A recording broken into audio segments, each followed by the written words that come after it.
What is boba? There's little bowls of jelly balls in your drink. Jelly. They're tapioca. Wow. Do you remember Orbits? Yeah. Remember that weird drink with like the little like tan? Wait, like, that's ice cream though, isn't it? no, it was like in a glass bottle, and it had those little circles that floated around in it. Oh, Dippin' Dots. Yeah. Oh yeah, ice cream of the future. Apparently not, because we're in the future and no one's eating it.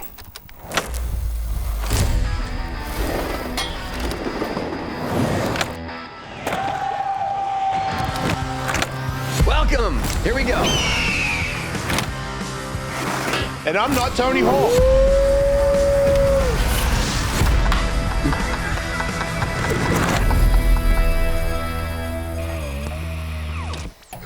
Hey everybody, it's Jason Ellis and Tony Hawk. Hawk vs. Wolf, greatest podcast of all time in the history of the universe. What he said about our podcast, and we have decks that are of the podcast. Signed by the greatest skateboarder of all time in the history of the universe, and me. Dang, I was going to get away with that. This is the same graphic that we used before, but with gold background, special edition. It's like my teeth, but better. It's number one. And the diptych, which is 2 decks, go side by side, signed by each of us, right there. Black with silver. I love this board so much. Tim Baring art on both of these. Shout out to Tim. And get yourself one of these bad boys. Gold-plated Hawk vs. Wolf signed deck and black and silver diptych available now. Get one today. You can get it at TonyHawk.com and in the shop right there. There's a little menu, upper right, shop. See both of these. Click add to cart, and we hope you give it to someone that has liked and described already. Yeah. Make sure you do that if you haven't. Thank you. My son had a science experiment at this open house yesterday where he got sand, soaked it in lighter fluid, added a bunch of sugar on top, and mixed it with baking soda, the sugar and the baking soda, and then lit it on fire, and it like creates this charcoal like snake. I want to do that. That just like grows. It looks more like like elephant. one of those firecrackers that you. It was pretty cool. That must be what that is. You guys heard, what's it called? Elephant toothpaste? It's like, I think it's something similar. Remind me of this. I'm doing it on my No, Mr. Beast did it on his some video where he had an entire swimming pool, and it was like they rigged it so that it released, I don't know what, it was like these 2 different substances, but it creates this foam like super fast. Yeah. And it like exploded out of the pool. It became like a house, like a 3D house. It was so cool. It was like the world's record for elephant toothpaste. Does that wreck the pool? Probably. But don't brush an elephant's teeth with it because it will kill it. No. That is great advice. When I first got enough money to buy a pool, we had small kids, so we made a little slide. Yeah. Like a cement slide, and they had to put the water spout on it, but it wasn't slippery enough, and it was a little rough, but not that rough. And so, in my infinite wisdom, I just put oil on it, like baking oil. And then the oil goes into the pool. Yeah. Yeah. Yeah. Or no, dishwasher soap. Oh. And then the next day, there's just this foam of grime around the pool. I did the exact same but the thing. pool guy came, and he had a new hire that he brought with him. Yeah.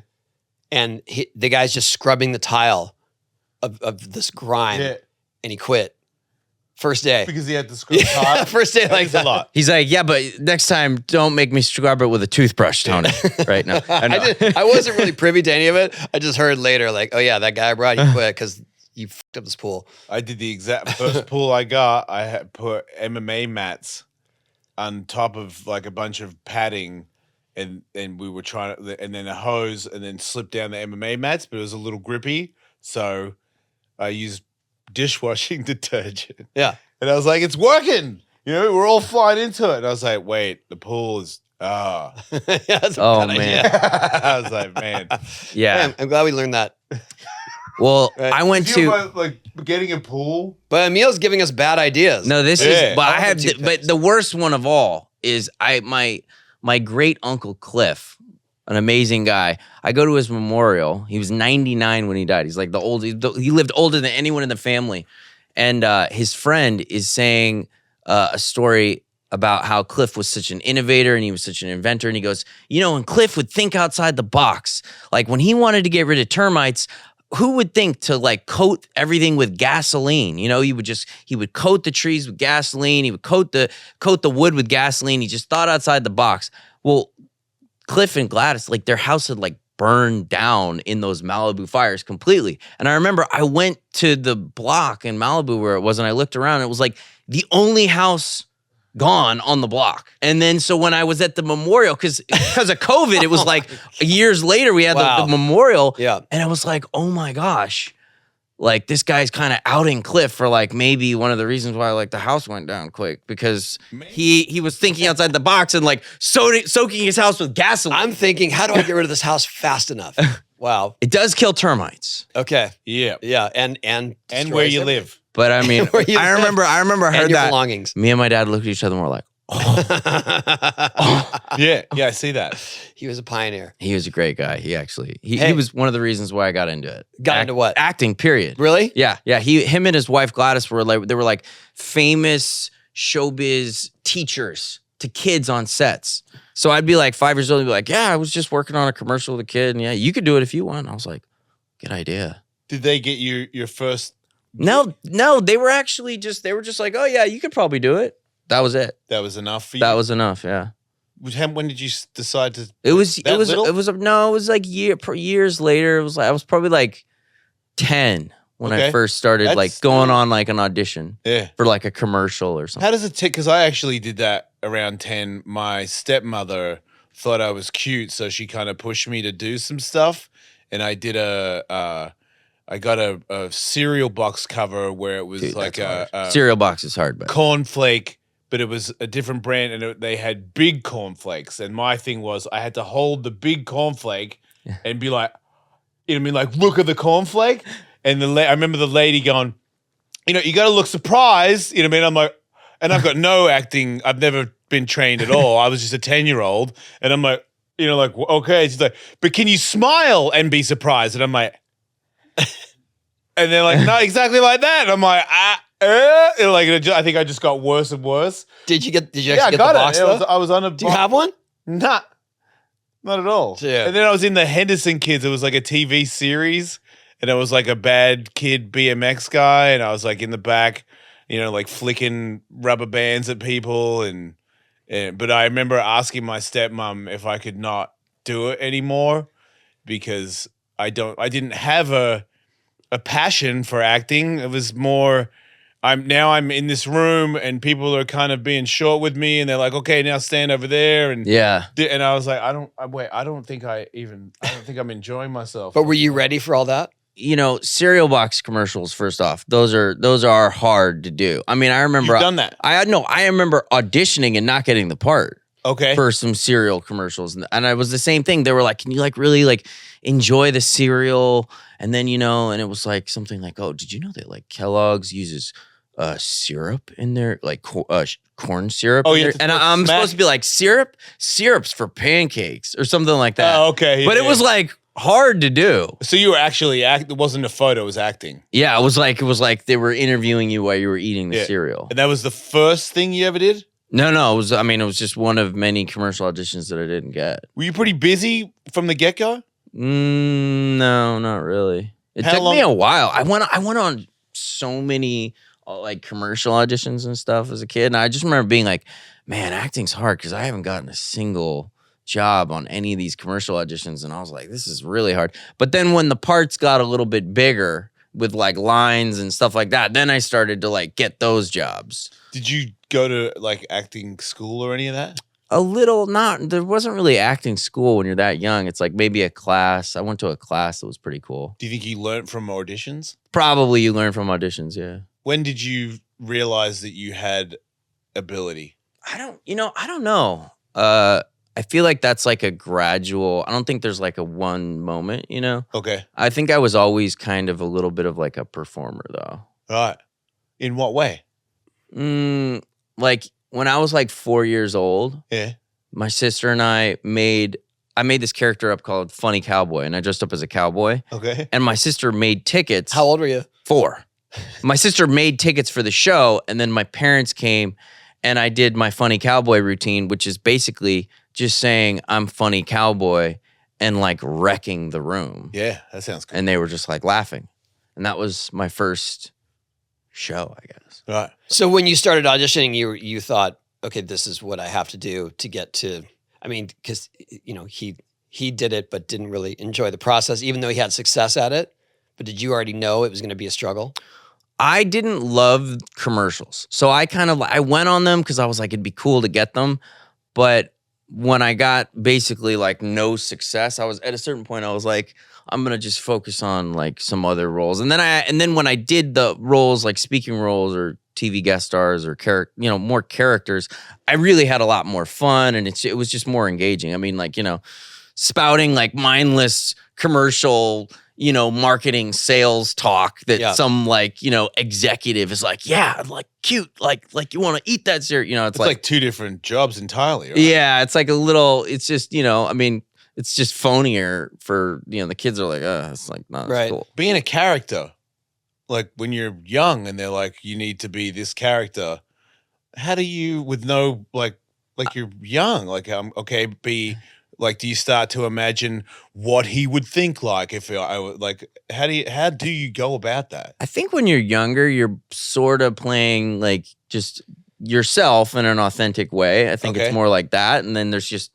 situations the writers create and it sort of meshes with that, or you seem well cast for a certain part. I don't think it's like, there's not like a lot of like character creating craft going on with like younger actors. And then the older they get, then they get into that more sophisticated stuff. Yeah, so that's what I want to like when you get older and you start like that. Your new movie, you're not you. Yeah, you know what I mean. You're clearly, Walden. Yeah, you're being somebody else. Yeah, I mean, face looks different. I love it, by the way. Oh, thank you. I'm a huge Payback guy, and I really love that you do that. I don't want to give away. Well, that was a totally different ball game kind of stuff for me. The playing characters like that, like I read that script and I play a court reporter, like a stenographer. Yeah, and it was kind of like the character was really odd.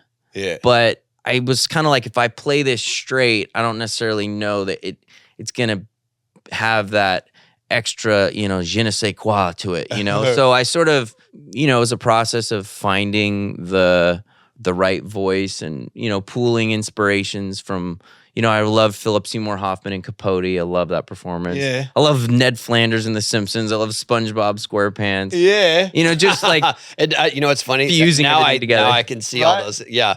Because at some point I was like, I saw it too when she's asking if you're a savant or if that was the vibe, if that was supposed to be the vibe. But now it feels way more SpongeBob. Yeah.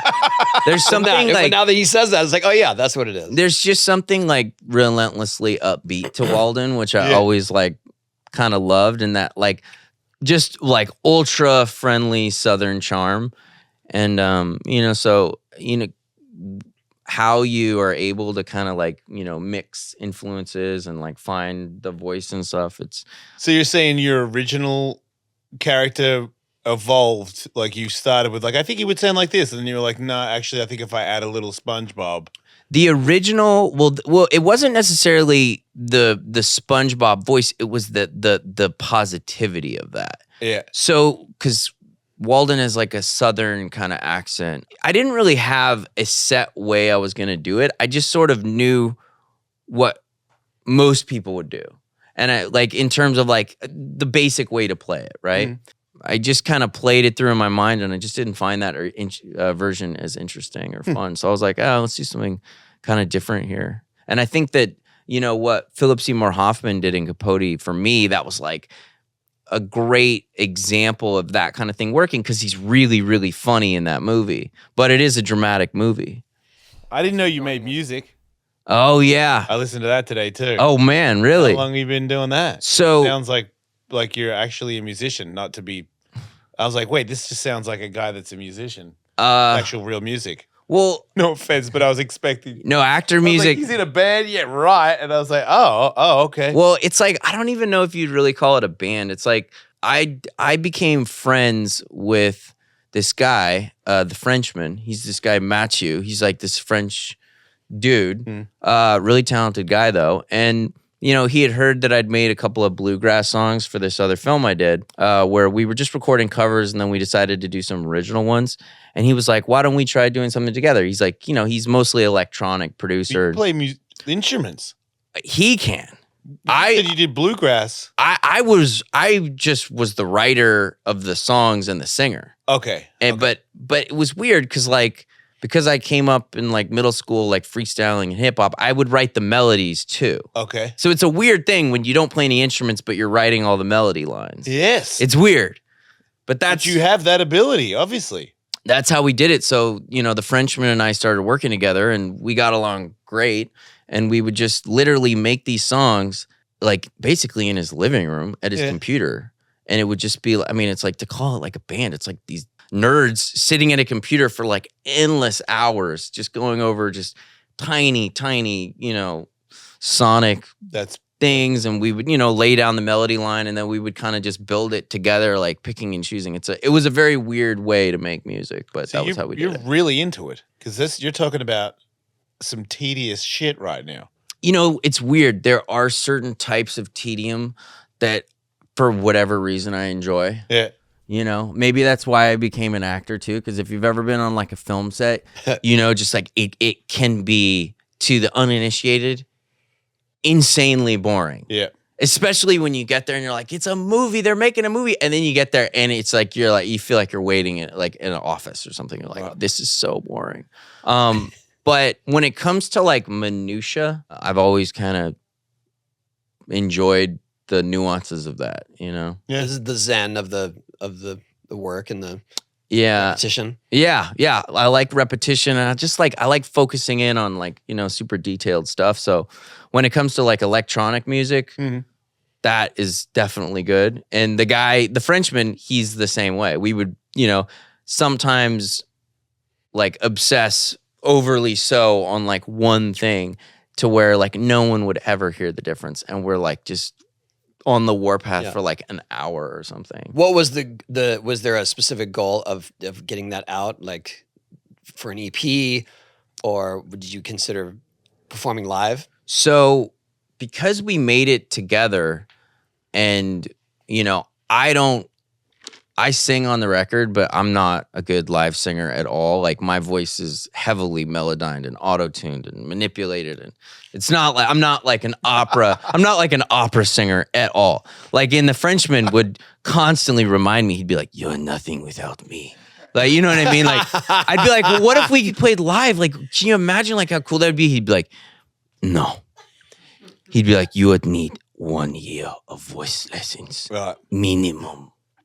Like I think it would be an amazing experience, and the inner performer in me thinks it would be great. I mean, we put out 2.5 records. I mean, we made a lot of stuff. It's like a lot of songs. It's a lot of putting out music on the internet and getting no feedback. I did something similar. I had a radio show, and we made a band to make fun of some of the bands that I had to play on that channel.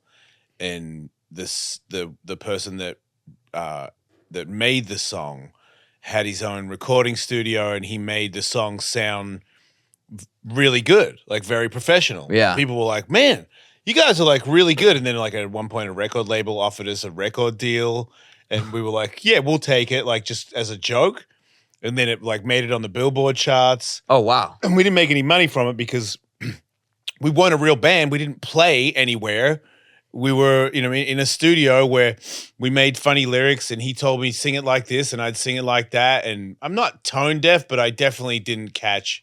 I thought for sure, if I'm live, I'm just as good as I am on the album. And then it got to the point where they were like, "Yeah, man, you're like booked at the Roxy," and I'm like, "Oh my God, that's awesome! Wow, that's pretty serious, And then I think I was probably still drinking back then. Definitely for the nerves, I had a couple glasses of wine before I went out there, and the crowd loved it. We killed. Everyone was like, "Man, it was amazing!" And then a video got posted of somebody in the crowd of me singing, and I was like, "Oh my God, am I that bad?" And the drummer that made the whole thing, he's like, "You're not that bad, but you would need like a year of like," he said the same thing that he's, and I remember it was already on. It was too late. And there was one song where there was a female vocalist who was a a trained singer, and when she would sing the song, I would be like listening to her and making sure that I was like Had the same, notes. the same note as her, and I'm like, okay, Are you saying after you saw the Roxy video? yeah, because Yeah. it was kind of I- like the I first had time that I ever got experience, knocked yeah. out. I didn't think it was that big of a deal, but then when I watched the video, I was like, okay, I got to take it easy. Skateboarding's dangerous. I had that experience with singing with Goldfinger when we did it the first time at House of Blues in Anaheim. I came out to sing the, Goldfinger. We both did what you didn't. You took yeah, what you advice from chose the not to Frenchman. do. Probably good decision. Yeah, we both ignored the Frenchman and was like, "Get out of the way!" Blah. And then we watched it and was like, "Oh man!" Yeah, why so did I we-" sang a song that was featured on our video game series with this band. That it's kind of the song that people remember most from the game. So when they were about to play it in Anaheim, they invited me on stage as a surprise, and I sang it. And I saw all the social media footage of it and realized that I did not nail it.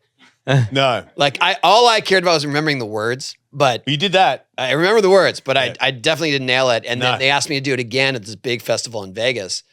And the whole time I had that in my head, like I gotta get in tune. Yeah, It's So hard. I I really don't know how practiced it. people do it. I mean, honestly, like even hearing the different notes, I'm like, Yeah. how do you even hear the difference? I mean, it's crazy when somebody is really high level at something like yourself, and then you say, "How do you get good at singing?" The same way you got good at acting, you do it over and over again For me, it was watching that video and realizing where I wasn't even trying. because you were so focused on Focused on the words, and I just my voice would just drop down, and it was like, oh, that is just so off key. So Yeah. for me, it was just a weird. It's a one off, right? I'm Yeah. not trying to sing. I'm not. We trying- all need to like The range. be in like a singer support group right now. I think feel so, Like yeah. this is like this is what this is. frustrated singers, and there's nothing more humiliating than singing in it hurt. public badly. badly. Yeah. What? No. And like but thinking, it feels, like, oh my god, that like is so. but it bad. feels like you're doing it right. Yeah, Yeah. That's the worst part. And then you see it back, and you're like, oh, you're like, I beat the odds. Oh no, oh no, I didn't. what have I Yeah, done? no. And then I remember somebody saying, "Well, that's because that person's near your speaker, and the band isn't. You can't hear the I know. band." And I'm like, beside the point. Yeah. Yeah, The vocal is off. I Yeah, don't how come care if it's Bono doesn't louder have or that quieter. problem? But it did make me for the next couple of times we performed, I definitely backed off. Like this was further away.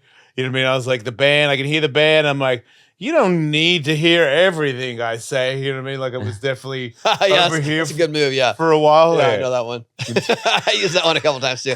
Because if I ate it, you know what I mean? I'm like, you better be on, dude. When you go to high note, Yeah. yeah. I don't know. But in terms of a music future, I honestly tried to write a song a few months ago, and like I wrote the version, and I like kind of recorded a version of it a cappella just to hear it, and I was like, all right, I think I need to take a little more time off. And it wasn't even the singing. I wasn't even worried about that. It's just I'm definitely a believer in terms of music because that was always just something I did for the passion and just like an artistic expression. That's the kind of thing like I can't force that at all. You know, if that kind of thing comes out of you naturally, then it's good. right. But you're not going to pursue it. So the singing that. In a year Yeah. from now, we're not going to see you live. Well, I would only like pursue it if suddenly I really was inspired to write more songs. Like, you know what I mean? Like, I just wouldn't want something like that, which for me was more of like an artistic hobby. You know what I mean? It's not what I would do for Sure. work. I wouldn't want to be like to have that suddenly be like, yo, dude, like you got bills to pay. You got to write these songs, man. You gotta find something inspiring about love to say now. You know what I mean? Like, I wouldn't want to do that. No, Most of us were introduced to you through Lords of Dogtown. we were. Yeah. And you played, obviously, legendary skater Jay Adams. How was that for you? Well, I when I was like 8 or 9, my grandma gave me the Terminator 2 skateboard for my birthday, and it was like Terminator 2 on the bottom, and so I started skating a little bit. And by the time I was 9 or 10, I was still skating, and I made friends with all the skaters in Topanga at this elementary school that I was going to. And so I was a skater in middle school too. I got crazy into skating, watched all the skate videos, played your game relentless, like forever, played Tony Hawk's Pro Skater like over and over and over again, and just was a full on, going to all the skate shops and, just doing all the stuff that skaters do, in New Mexico when I would go there for the summers when I was like 13 or 14, I'd just like skate down to the skate park there and just like post up all day. Which skate park? In Albuquerque? No, in Santa Fe, like right by Alameda Street kind of. Is that the downtown skate park? Yeah. And I would just spend an insane amount of time there, like every day. So does that mean you got harassed by the punk guys? Not real. Like, I mean, there was always like a little bit of attitude, but it was never like, it never got like too crazy. And there, like you spend enough time there, you kind of become sort of friendly with people and you get to know people and all their quirks and stuff. And then so when I was in high school, I went and saw Dogtown and Z-Boys, the documentary that Peralta made. In the theater? In the theater. Wow. I saw it at the Sunset 5, which I think now is like an AMC. It's right at Crescent Heights and Sunset.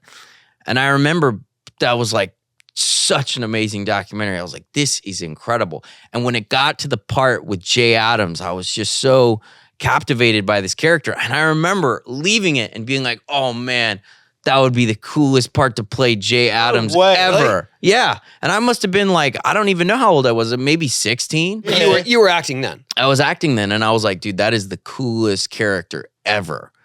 And then years later, I heard, David Fincher's making it, and he cast a bunch of real skateboarders. But I guess, I don't know, there was a budgetary reason, or Sony didn't want to like let him recreate the POP pier like as a replica or something. I don't know. Probably cost a lot of money. I mean, he does it correct. But then Catherine Hardwicke got involved, and she had done 13, which I loved. Mm-hmm. And they called me up and they said, do you want to meet about this? And I was like, this is the coolest thing ever. Were you going to try out for any part, or were you specifically? I went in and that was who they were thinking me of for. And the producer, one of the executive producers, Art Linson, had produced a film I did called Imaginary Heroes when I was 18. And his son, John, was the main producer on Dogtown. So they were kind of familiar with me a little bit. I got along really well with Art.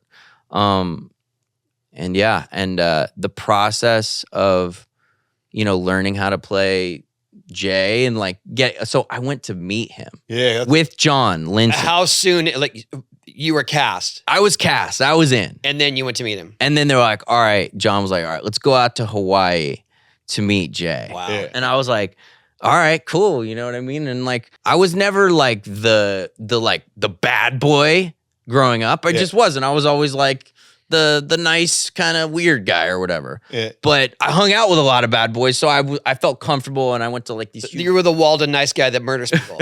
I wasn't that guy, right? Yeah. Super the nicest friendly way possible. And so we go to Hawaii, me and John, and we get there, and Jay was just like, he just had such a feral, wild energy to him. I mean, he was so much fun to hang out with, even for like 2 days. And was he welcoming to you? He was super welcoming. Okay. I think he wanted you to get his vibe so that he came across in the movie, or did you not sense that? Well, I remember he read the script while we were I think we were at Turtle Bay in Hawaii, and he was like, it's kind of like this is kind of like a kid movie, huh? Like after he read the script, and I was like, ooh, like it wasn't like hardcore enough necessarily for him. And I was like, and the producer was like, well, this is kind of the subject we want like, younger people to see. And his big thing that he asked me, he goes, you're goofy, I'm regular. He's like, could you skate regular in the movie for me?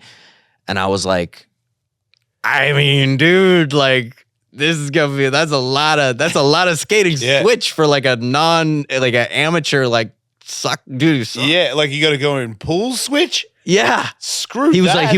like, can you just please do it regular? And I was like, oh yeah. I mean, and he was like so insistent on it, where I was like, dude, and it was like the one thing I absolutely could not do. Yeah. You know what I mean? Like, I was like, I could probably accommodate a lot of other requests except that one. Yeah, that's a big one. Was he on set ever? he came on set at the Dog Bowl, like him and Alva, and But it was already established that you. yeah, it was too late. I at a certain point they were like, Jay, like he's not he can't skate switch. Yeah. And I have a similar story to that, but I'll tell you later. but the shooting of the movie was a blast, and Jay was a really an intense dude, and he just had a spark and an energy to him. I mean, I think he was in his 50s when we even first met. He might have been like 52 or 53, but he was like a badass, just energetic. Like, do you feel like just hanging out with him that was the mold for your character? yeah.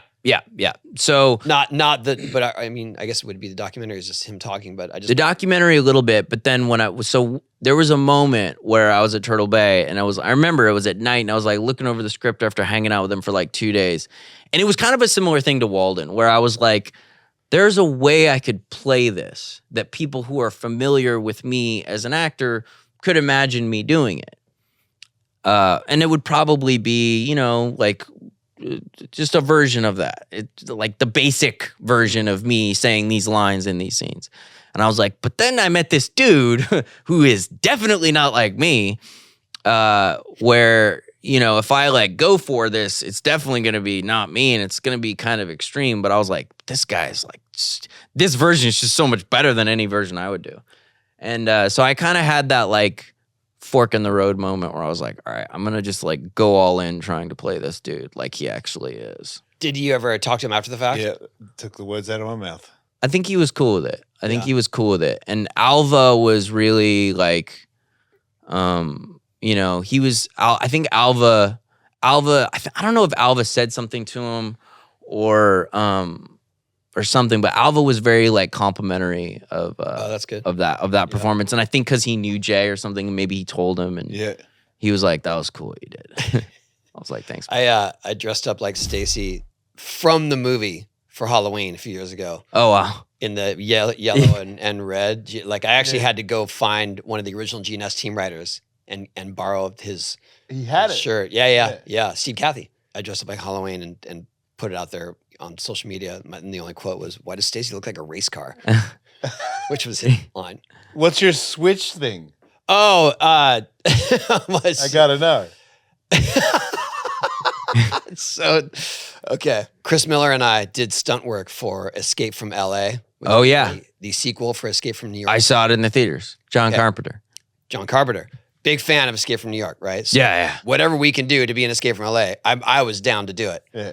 And so he was doubling for Kurt Russell in the surf scene. Remember the crazy surf I scene? do. Yeah. That's okay. So we went to Texas and rode one of those wave pools, but the stationary wave. So it's a wave, but the water's only like this deep, and the water's just rushing across this foam. You were like ahead of everybody on that. Like, Chris and I could do it. Like we could do it. We weren't the best. Chris is an amazing surfer, and he was ripping. I could hold my own. But we had to ride surfboards on this thing with no fins. So, real surfboards, because they had to look real in the movie. Because usually you're riding this sort of hybrid skimboard, boogie board thing with tiny fins so you could stay straight. Yeah. This was like, no, you're just riding surfboards and you guys got to keep them straight. Oh, not wow. giving you tiny fins. Not giving you tiny fins. And if you fall, you're... What was the actual reason why they didn't want you to have tiny fins other than to like, let's just see how hard we can? No, because it's a foam wave. Oh. And the water is only this It would deep. scratch the foam. Oh, wow. So it would if you scratch fall, the foam. And if you fall, it's a giant surfboard. yeah, and the giant surfboard's coming with you gonna over the whip- falls, slamming it's gonna down. hit you, yeah. It was dangerous in many respects. There are other elements to it. But the reason I'm telling you this is that I got this footage of Peter Fonda where he's pretending that he's surfing. And because they're trying to show me what he looks like when he stands up, and he's regular footed. And I had to Wait, Kurt Russell, right? No, I'm Peter Fonda. Oh, you're Peter. Yeah. So Kurt Russell was Chris You guys were Miller. competing surfers. No, they were. No, we were on they this. were- I'm bringing him along for the wave. Right. Go look it up. There's actually a YouTube video of it. It says the most amazing scene in a movie ever. as is in this one of movie, the 'cause dumbest it's things. so ridiculous. It's so funny. Yeah, it's so so awesome. funny. Like the odds of this, like, oh no, here comes a wave down like is it LA sewage? The LA River. Yeah, the LA River is. I remember seeing it in theaters as a kid. And then Steve Buscemi is driving on the street above, and he's the enemy of Kurt Russell. And Kurt sees him and like does a bottom turn and jumps off the wave into his car, which is so great. amazing. Makes total sense. And Chris got hurt doing, well, I can explain that later. Oh. So when the footage came, they're like, "Oh, this is what Peter Fonda looks like." I was like, "Can you ask him to stand goofy footed?" And they're like, "Well, he's regular footed." I'm like, this is so hard. Like now you have to do it switch. I couldn't. There was no way I was going to switch. It was just not, And so I just said, like, I'm going to do this goofy footed. I'm sorry. And what they there was nothing. There was Peter no, Fonda was there was no the "Oh!" internet. We weren't sending emails or anything. It was just more like this footage arrived, and he's standing one way, but I could tell it wasn't the footage they were going to use in the movie. Okay. It was just for us to for reference. Oh, okay. So my message back was, please stand goofy footed when you shoot the scenes because your character's going to be goofy footed. Yeah. Well, how did Chris Miller get hurt? Well, when he was supposed to jump off into the car. Yeah. The back of that wave, it goes up and then the water just goes down really steep. Yeah. He went to dive, but he caught his edge, so the edge pushed him closer to the barrel. So when he dove, he was actually diving over just nothing land. Like if he was trying to dive on the face, and if he dove on the face, the back of it is sort of a mellow bank. Yeah. So he was going to dive onto the bank. Yeah. But as it gets steeper where the barrel is, it drops off into nothing, and there's like a 6-foot drop. Ooh. So he dove and then went down on his head and shoulders into the rinse cycle. Oh. And kind of was like, wow. Like it was a rough shoot. We were shooting it all night in Texas. It was like 50 degrees. The water was 50 degrees. Oh, that's the worst, and dude. Chris had the flu. Oh, That's my man. big movie experience. Wow. That is so lame. He had to work through it. I remember that was one of when we first met was at Skate Lab, I think, on Dogtown, on Lords of Dogtown, right? Yeah, I did like a extra scene. The film was already edited, and Catherine asked if I could do a cameo because she's like, we have to do some more edits so we could do one shot with you. And then she came up with the scene where I'm an astronaut. Yes. But I remember we were at Skate Lab though. Was this before or after the shoot though? Because remember, we were at Skate Lab and I was like, oh, my ankle or something. And you were like, yeah, just don't baby it. And I was like, ooh, I never heard an adult say that before to an injury. I was like, but he's probably right. And I remember I didn't and my ankle got better. Oh, well, I mean, my take is like keep it in motion. Yeah. If you're just always kind of limping on it and keeping it up, it doesn't really get. Yeah, I was kind of pulling a little bit of an actor, like, oh, my ankle. I didn't think that. God, I think I was just trying to. And he's a tough coach for sure. No, but that's honestly what it takes. I mean, Alva was our main skate coach for. Okay, how was he? He was hardcore. He was good. It was like we had a lot of fun. And the understanding, or was he mean? He was understandably mean, I guess you could say. Like, wow. I mean, but he was great. I mean, he's great. He's Alva. He's amazing. It was surfing and skating. So it would be like the first half of the day was surfing, the second half of the day was skating. Right. Was there ever a moment of any of the actors that was like, dude, this is not what I do, and you're putting me in danger? I mean, I don't have any particular memory of that. I think some of the actors, when it came to the water, I won't say who, but there was definitely like, no, man, like the sharks out there, man. What? Oh, wow. Yeah. I mean, there was like a little bit of that. Yeah. And we've had to teach people to skate in movies, and I've had a few that were just like, this is not what I was hired for. And I was like, okay, but can we just try to get through this? Because because you're gonna have to. Yeah, because they agreed and signed a deal to be. Because it's not my movie. just take a close up of my face and then cut to the wheels. Yeah. Well, wow. No, there was one where all they needed him to do was to roll, so that they had a moving in the background. Yeah. And he was Call Tony Hawk. He was like, I'm not doing it. well, I mean, at first he tried to take that stance, but he was an actor, and we were second unit. And so the second unit people are just like, just get on the board. You know what I mean? They're like, just get this thing done. Yeah. And so he's just like, I was not hired for this. This is not. That's so funny. I knew it was going to happen. And we're all just like, just get on. So he had a bit of a panic. Like a bit of a panic. More of a reaction. tantrum. Right. But then he got on the board. It's a mean way to say it, but yeah. Then he got on the board and looked like he was having seizures. And they're like, forget it. Just Yeah. Skating's not for everyone, Yeah. It was Fair more. enough. It was more his His attitude. absolute attitude. Because you can. You'll never get good with that attitude. reluctance. Right. Yeah. I'm like, look, I don't expect you to do a McTwist, but if you have to roll from here to here, Yeah. if you listen to me for an hour, you're going to be okay. Have you ever been on a people mover? Let's take that angle. Yeah. If you can stand on that with feet side by side, you could Right, roll you on can a do it. Yeah. skateboard. No, at one point they literally had someone holding the nose and someone holding the tail, and they're moving him. So, Anyway. but I have a question for you, Tony, just because I do, acting, you are doing coordinated things, like you're saying lines, you're moving around. There is a certain amount of coordination to it. So I have to be able to do that to a degree.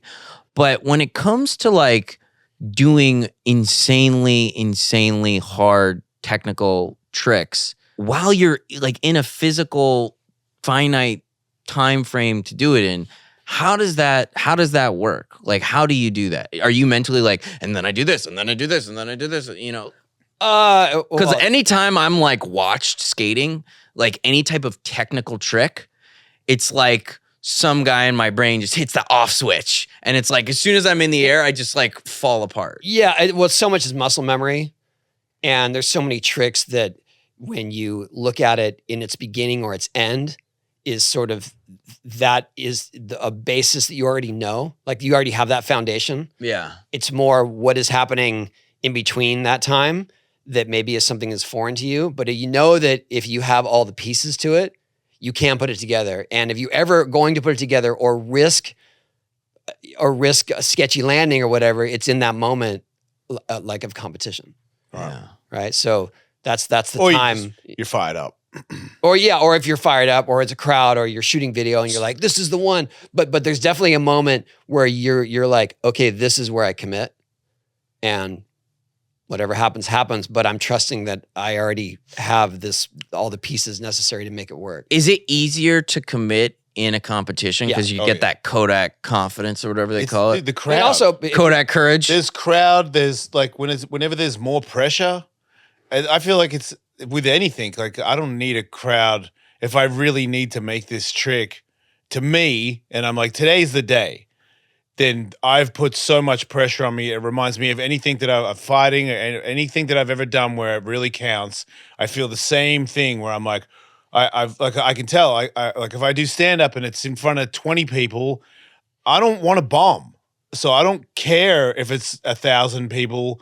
I can feel that I'm getting very anxious. I'm getting sweaty because I'm putting all this pressure on me to make it. So is it like if there's a big crowd, it's like a free energy drink. Like if everyone's like, Jay said Jay, and it's like, well, man, if I don't make it, it's kind of like everyone goes, wah, and you're like, sorry, everybody, I completely blew it. In those instances, you're not just walking away like, nah. Right. You're like, But also, you're also willing to put up more risk, especially. but when you like land those crazy things and get the gold medal and the crowd is It's just not even the gold roaring, medal. It's you've got to just be like, Yeah.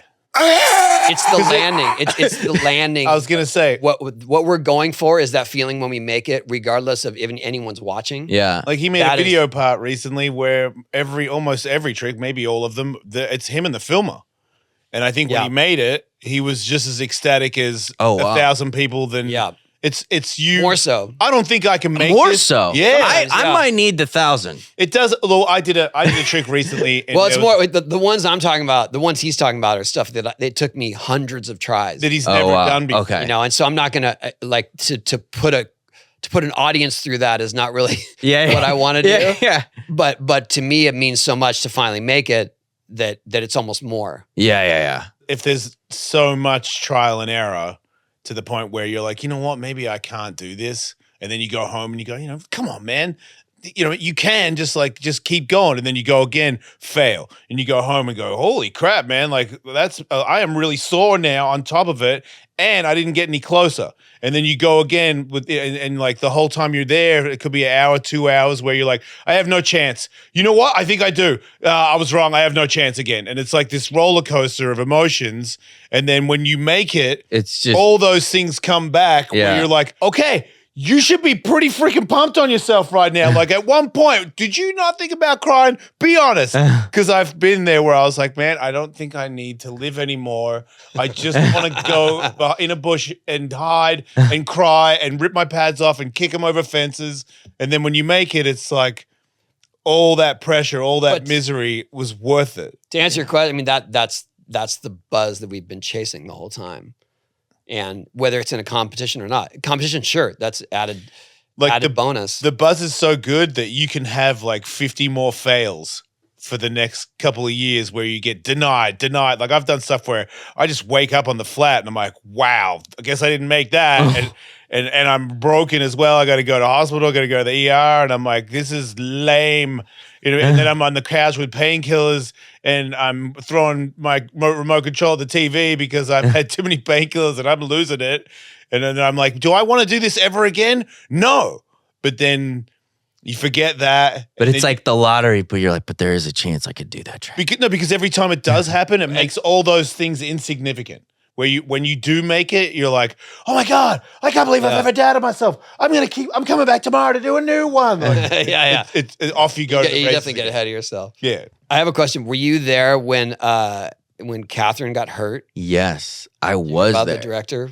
No. I know. I went to a screening and she told me that story. Oh no, I know what it was when we shot the astronaut scene. Right. Because she was asking me about injuries and concussions, and she's like, "Oh, well, I got a concussion on the shoot," and I was like, "What?" Yeah. Well, she was at the dog bowl, which is the biggest house pool we had, and she was just talking, and we're talking to a group of guys and she was right by the lip of the pool, and it was empty, and she fell backwards head first and then turned and like hit her head almost near the flat and then rolled a couple of feet and it was like out and it was really, really scary. I mean, because at the time we were like, we didn't know if she would be okay or not. We had no idea. Yeah. I think she ended up getting like a pretty severe concussion and breaking her orbital bone, but it was it was really heavy. She told me that when you have a concussion, there are moments where you're talking and you're walking and whatever, but those are not the ones you remember until there is definitely a moment after a heavy concussion where you remember that, okay, I'm here now. Here. Yeah. And she said she came to when they were wiping blood off of her face at the hospital and off of her hair. And she said she woke up and thought that they were shooting a scene. Oh, wow. And she said her first instinct was like, no, we're not on that scene yet. Oh, wow, yeah. Of someone getting hurt. Yeah. But it was her. She said it was just this crazy surreal I remember, experience. I think we shut down for, I don't even know how long, maybe a month or something, maybe more. That's a heavy, like, even if you're a skateboarder that's done that, when you do ones like that, it's heavy. And I remember there was a thing where we went down and freaked out, and there had been like a behind the scenes filmer. And I'm more relaxed now, but back then I just didn't like having someone filming me all day. Yeah. And I remember they were all down there. I looked up and the guy, he's a really nice guy. He was filming us all down there. And I remember I made this war eye contact with him, and he looked up and was like, oh, this guy's coming. And I remember I went and I grabbed the camera and I took the tape. Really? And I took it home with me because I was like, I don't want that ever. That's a good move. And then, but it's also, I think a couple days later though, the heads of Sony were like, give me the tape. Give us the tape back. We need, we can't have this teenager holding onto this tape. Yeah. And I gave it back. You were doing it out of respect for her. Yeah. Because I was like, if this is some. I have a really uncomfortable liability. one. They need it. Yeah. He broke his leg recently, and I was there. I was up on the deck when it happened, and I see that it's pointed the wrong way, and I'm like, okay, this is real bad, and we're all pretty emotional about it. He's in pain. The ambulance isn't coming yet, and then they finally show up, and they're putting this thing on him. He's even in more pain now because the shock's going away, and I'm like, this is something that needs to be documented, and I'm good enough friends with him that I can film this. I know that he's going to want it later. Somebody's going to want it. Yeah. So I'm filming a little bit, And he looks at me and he goes, he's like lying on his back and they're like, you know what I mean, pulling on it. And he's like in a lot of pain. And he looks over and goes, "Are you filming me?" And I remember going, like, everybody that is at the ramp has been friends with him for over 20 years. Like, we're all seasoned. We're all good friends with him.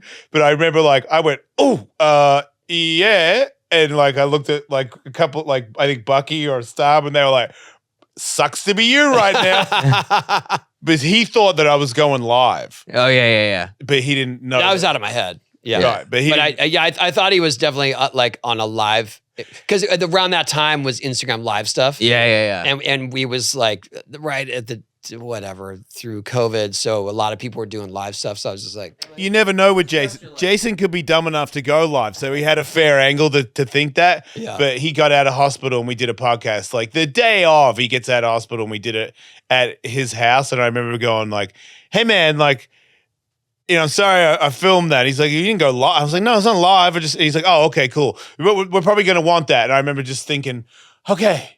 And then his team reached out to me like, "Hey, we need that footage." I was like, yeah, "You're welcome to have that footage." And then it goes in like documentaries, and I'm like, "Okay, yeah." And I recently had to sign something because they wanted it again. Well, Cameron actually made right, a but documentary. every time someone asked me for it for him, They're like, "Yes, I go, will." "Yes, I do have that." Oh, you want to see Tony's broken leg? Oh, it's all this. I got Tony's broken leg all day. If I here. can screen record the live feed that I was putting out there.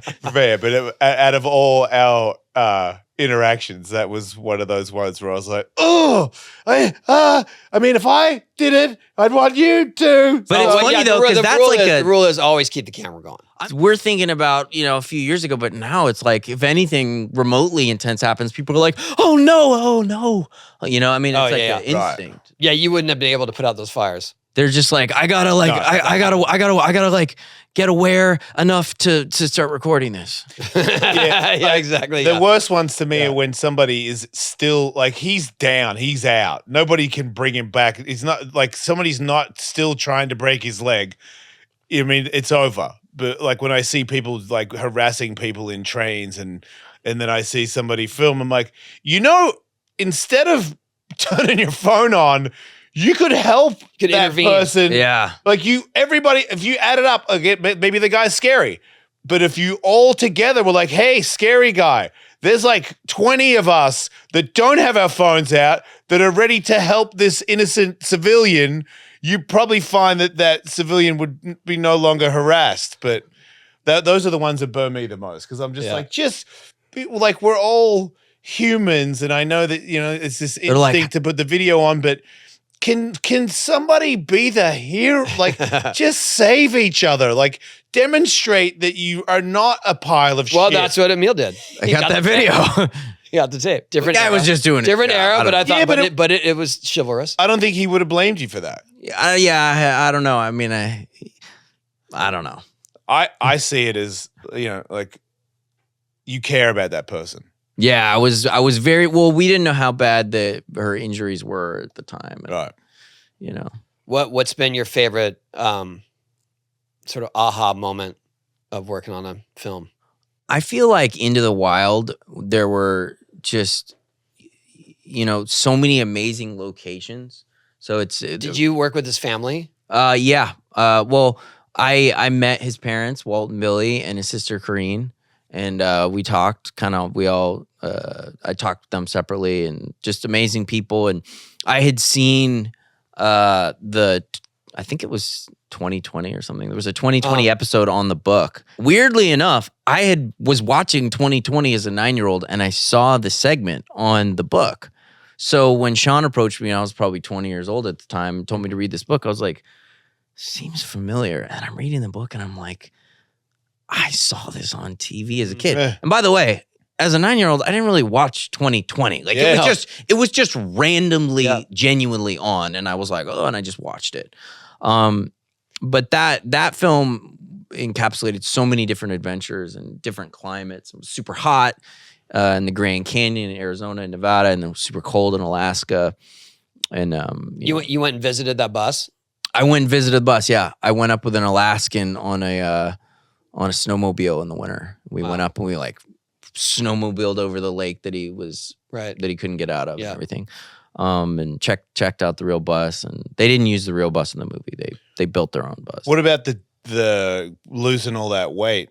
That was super hard. Right. Because I've cut weight for a couple of fights before, and I remember the first time I cut weight, I had a whole new respect for people that cut weight. Yeah. I didn't realize the mental game that it takes, and you had to get, I had to cut weight in a way where it was like, you're not anywhere near dying. You looked really thin. I was super, super thin. I mean, how long did you have to hold that? Not super long. They condensed that weight to like a week of filming. A week? When you said not super long, I thought you were going to say like 2 hours. I mean, no. A week? Yeah, it was like a week, and it was so long. Going to sleep and waking up like that. It's just different because you're just, you're just thinking about food. Yeah. You know what I mean? Yeah, like, no, it seems really obvious, but you're it like, surpasses everything. You're like, man, I would like some like chocolate peanut butter. Yeah. With pretzels. Yeah, I remember anybody that had like a hot dog or a pizza, because I was a drinker back then, and I love my beer, man. And you could walk by with all the beer you wanted. I didn't even see it. But if you had a hot dog, I'd be like, I hate what's that? Can I touch it? Like, am I allowed to go near it? Like, it just seems so amazing. No, it was challenging because I mean, it's like I didn't even know what hunger was before I did that film. And I was like, oh, that's what being like really hungry really is. Dude, you cut weight, and when you get down there, it's one day. Like, I remember the weigh-ins were late, and I was chewing gum and spitting, and I lost like an extra 3 pounds because the weigh-ins were like a couple hours late, and my it's gonna be a little bit longer, and I'm like, oh my, what do you mean it's gonna be a little bit longer? Like, dude, just weigh me. Like, the scale's right there. Let me do it, and then do whatever you're gonna do later. Like, getting mad at everybody. A week, holding it for a week. That's like. Did you have someone on set that was telling you what to eat? Yeah, kind of there was this guy Chet who worked with Sean, and he worked with me on the film, and he was kind of like my coach and would make me the food. And it was funny because like there'd be like a mess hall tent or whatever, like where the crew eats at lunch. You didn't go in there, right? So sometimes I wouldn't really go in there, but I'd like walk by and I'd like see like super well fed like crew members like look at me and then just be like enjoy their food a little more. They're like, man, I didn't realize how good this macaroni and cheese was until I saw you look at it like that. You reminded me, I did a radio show the day before I cut weight, and my co-host brought in blocks of cheese and was eating blocks of cheese in front of me. And I was like, dude, like, not funny. Yeah. And he was like, man, I don't think I ever realized how tasty cheese is, Jason. And I was just like, dude, I'm gonna smash you, I remember there was one scene we shot in the bus with Sean, and Sean came in and he was like wearing like big winter jacket and he like giving direction. We're talking, but he had this bag of M&Ms, peanut butter M&Ms, and he was kind of like popping them in his mouth and eating. And I remember like trying to listen to what he was saying, but I'd be like, yeah. But like I would keep looking at the M&Ms, and I was like a thing where I was like, yeah. I think I may have even like maneuvered my way over to the M&Ms and like stolen some of his M&Ms, like right under his nose while he was trying to give me direction, and like pocketed them and then like slowly eat. I mean, it was like that. Did you have people watching you to not eat? Because it sounds like if they let you go, you were gonna steal. You kind of can't stop someone from that. It's like that's too hard. You know what I mean? Like you can't be like, like you'd be like, okay, like watch me eat, but it's like to try to do that would be really impossible. So you cheated a little bit? Yeah, a couple times. Yeah, to stay alive. Not in the final part so much. I don't remember, but leading up to it, where I was like beginning to lose weight, knowing that I was gonna need to go like full on soon. Yeah. And I remember there was like this vending machine in Oregon, and I'd have to like go to my room, and I'd walk by this vending machine, and I'd walk by and I'd be like, fuck, like Twix would be nice right now. And I remember like I would sometimes get a couple of these candy bars and eat them, and I'd be like, oh my gosh, what am I doing? Like I'm gonna blow it all. Like, and I had a treadmill in my room. Oh, So I remember like eating the candy and then being like, all right, I gotta Gotta make get on up there. for it. Yeah. I'd run like 5 miles or something. it was worth it, though, right? I mean, you know, I think it's hard to do, and if you can do, you know, I was young enough to do it in a safe way, and Right. you know, Well, you did. Great movie. Thank Yeah, amazing work. Yeah. Emile, thanks for stopping by, sharing your story. Thanks yeah, it's as a former and current, well, as a skater, You're always a as a skater. lifelong You skater, played Jay Adams. You are a skater. Yeah. as a skater, you know, it was super cool to come and talk to you guys. Yeah, and thanks for coming to our big foundation event. Yeah, few weeks that ago. was honestly, especially you know, being someone that benefited from having that skate park access. You know, as a kid, you know, living in a tiny apartment, you know, with my mom and my sister, and like having that outlet and to go skate down to the skate park and spend time with other dudes, and you know, get to like get to know people. It's like you really, you know, I really appreciated in a unique way what your program, what that really represents and what it does. Because honestly, it really does become like a community and escape and a way to meet people, a way to socialize, a way to get more fit, and it's just I really was into it. So No, I appreciate it. I mean, that's why we do it. yeah, and I'm Exactly all I'm those proof that reasons. it works. Here's our success story. Oh man. All right. Thank you Buddy. guys. Like and describe. Like and subscribe. See ya.